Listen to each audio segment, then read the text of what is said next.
Well, thank you very much.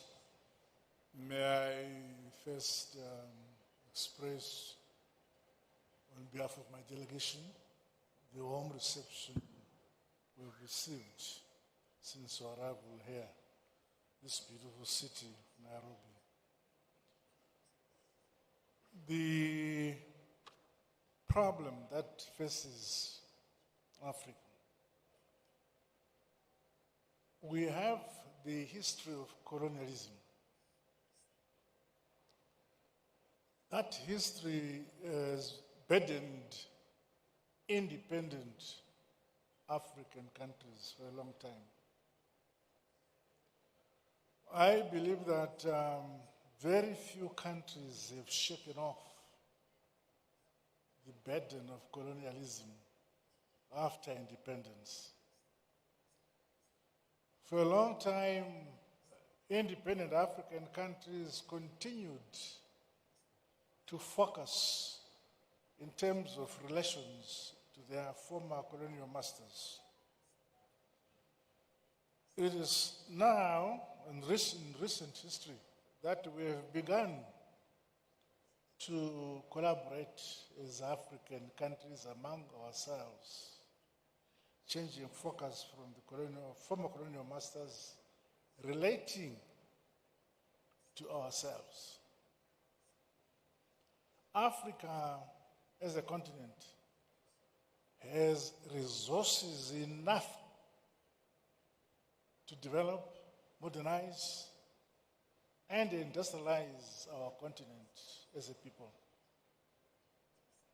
But it has taken us long to shift from the focus of believing that our development must be linked to our former colonial masters.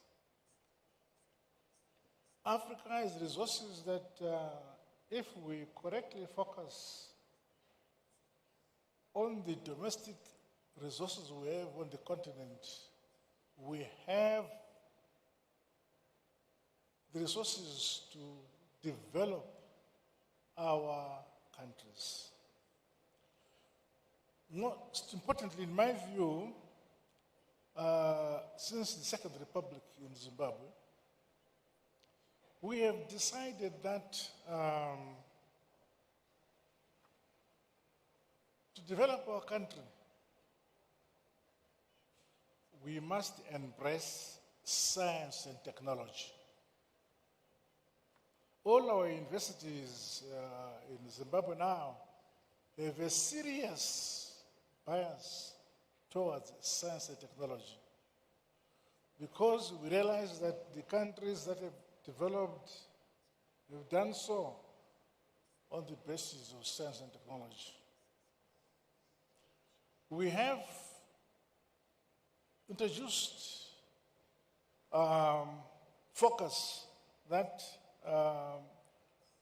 in the past we had graduates from our universities who spoke English very well, but did not produce a product. So it is critically important that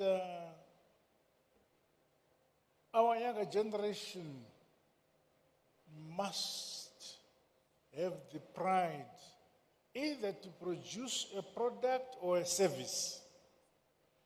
In the same manner, our universities must produce products where, when they leave university, they contribute to their country by producing a product or a service.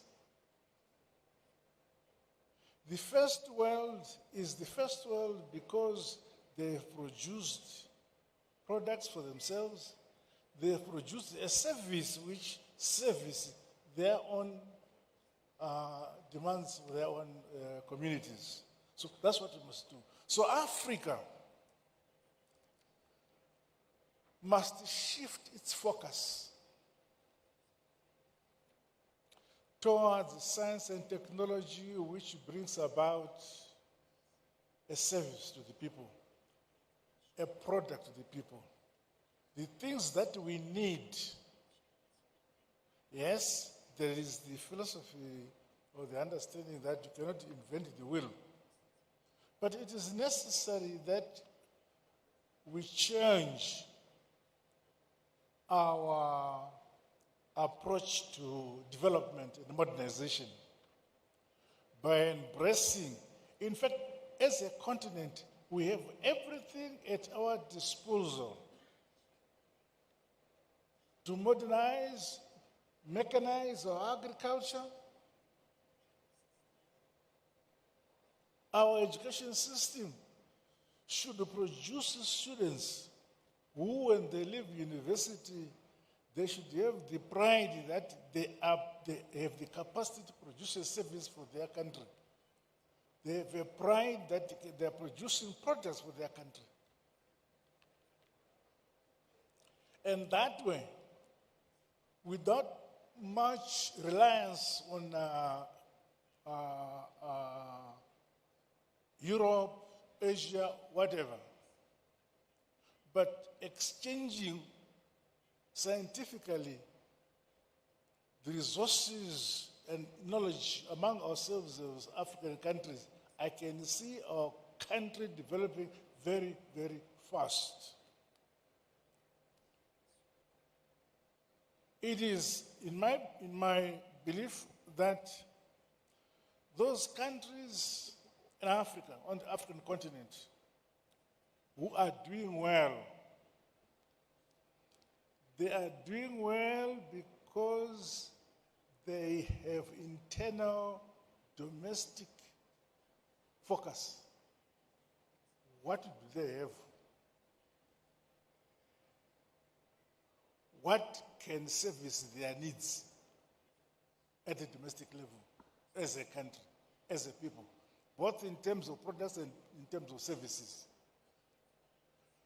And if we all collaborate as an African country, as a continent, I believe that our pace for development and modernization will be faster. But if we continue to develop our countries in silos, it will take longer. In the past, for instance, which our founding fathers were able to move away from, if a delegation was leaving Mozambique wanting to come to Angola, they would first go to Portugal, to Europe, and then come down to Angola. And yet, we should have the means to fly directly from Mozambique to Angola. If we wanted to go to Ghana, we'd first fly to London and then come back to Africa, to Ghana. That shows how disconnected Africa was. And we must begin to have internal connections by ourselves. And as a continent, I believe that my dear brother here, Sesengeso, spoke about the possibility of generation of power in the Congo, which would service the entire African continent and even have access for Southern Europe on the Congo River. But to achieve that will require the collaboration of the entire African continent to put resources to achieve that which is possible to service Africa. But now, we work in silos and look forward and look up to Europe or some other former colonial powers to service and develop our own region. Okay. I'm happy that now there's a crop of African leaders who now focus on the collaboration of the developing of our respective countries by collaborating among ourselves It could be in agriculture, it could be in agriculture, it could be in education, and so on. For instance, in Zimbabwe, for all along, we were relying on importing wheat from Ukraine throughout. And yet, it is possible to grow enough wheat for ourselves. When we looked at it and said, how much wheat do we need per year and how much hectares of land do we need per year to grow the wheat we want? That same application, that same approach can apply to every single African country. The continent has land enough, arable land enough to produce food for Africa and surplus. But we don't do it. You still have countries in Africa who import food from Europe. Why? Because we have not broken that link between past colonialism and independence. It is still lingering in the minds of those who have not been able to move away. So, platforms like this one where we share ideas, it is my belief that they're very useful because then we realize that if we collaborate, we have the chance of developing our respective economy far more than when we work in silos. For instance, the former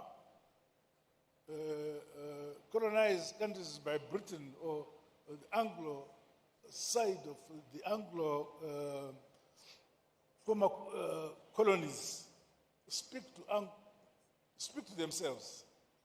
The French speak to themselves. Now, you now have Africa being divided between the divisions in Europe. The English on their side, the French on their side, and they bring that baggage to us.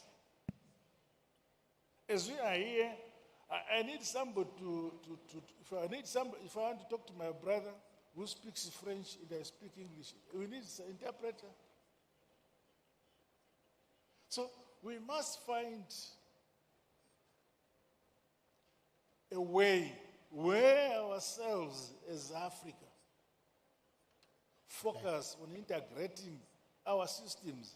Let us in Zimbabwe learn languages so that we can speak to Mozambique, we can speak to the Congo. But no, we have to master English or French, foreign languages in Europe in order to speak to ourselves in Africa. My brother here, President Ruto, speaks Swahili. Swahili is spoken in many countries. Why don't we speak Swahili or make Swahili a national a language so that we can speak to each other? But no, we find pride in speaking English or French. You see? So you get married to a beautiful woman because you speak good French or good English. If you continue to speak your own domestic language, your own language, no one, they think you are primitive. President Nangwa,